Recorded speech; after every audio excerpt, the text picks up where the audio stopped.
ተአምሪሁ ለቅዱስ ጊዮርጊስ ሊቀ ሰማዕታት ገባሬ ተአምር ጸሎቱ ወበረከቱ ያሉ ምስለ ኩልነ ህዝበ ክርስቲያን ለዓለም ዓለም አሜን። ጸሎቱና በረከቱ ለዘላለም ከሁላችን ከህዝበ ክርስቲያን ጋር ይሁንና ገባሬ መንክራት ኃያል ሊቀ ሰማዕታት ቅዱስ ጊዮርጊስ ያደረገው ተአምር ይህ ነው።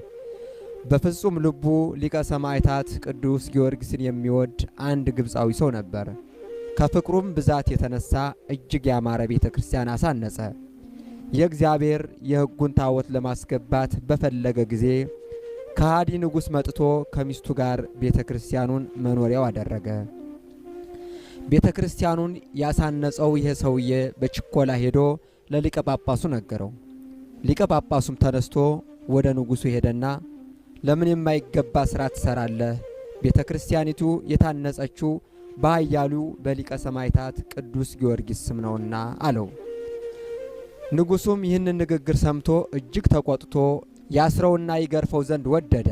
ሊቀ ጳጳሱም እጅግ አዝኖ ዓይኑን ወደ ሰማይ አቅንቶ በጌታችን በኢየሱስ ክርስቶስ ስም ኃያሉ ሰማዕት ቅዱስ ጊዮርጊስን እንዲህ ሲል ማለደው።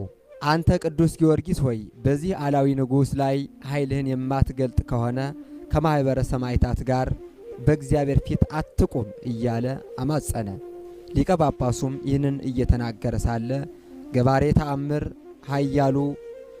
ተአምራት ኃያሉ ሰማዕት ሊቀ ሰማዕታት ቅዱስ ጊዮርጊስ በግልጽ እያዩት በነጭ ፈረስ ተቀምጦ በሰማይ ላይ እንደ እሳት እየተንበለበለ በድንገት ከተፍ አለ። ወደ ከሃዲው ንጉሥም ወደ አለበት ወደዚያ ገብቶ በጦር ወግቶ ከዙፋኑ ገለበጠው። ከቤተ ክርስቲያኑም ወደ ሩቅ ስፍራ ወስዶ በምድር ላይ ጣለው። ያን ጊዜም ያ ክፉ ንጉሥ ክፉ አሟሟትን ሞተ። ሚስቱም እንዲህ ሆና ሞተች። የሚንቀሳቀሱና የማይንቀሳቀስ ንብረቱን ሁሉ በተነው፣ ከቶ ምንም የተረፈው አልነበረም። በዚያ የነበሩት ሰዎችም ሁሉ ታላቅ ፍርሃት ወደቀባቸው፣ ፈጽመውም አደነቁ። ሊቀ ጳጳሱም ከተደረገው ተአምር የተነሳ ፈጽሞ አደነቀ።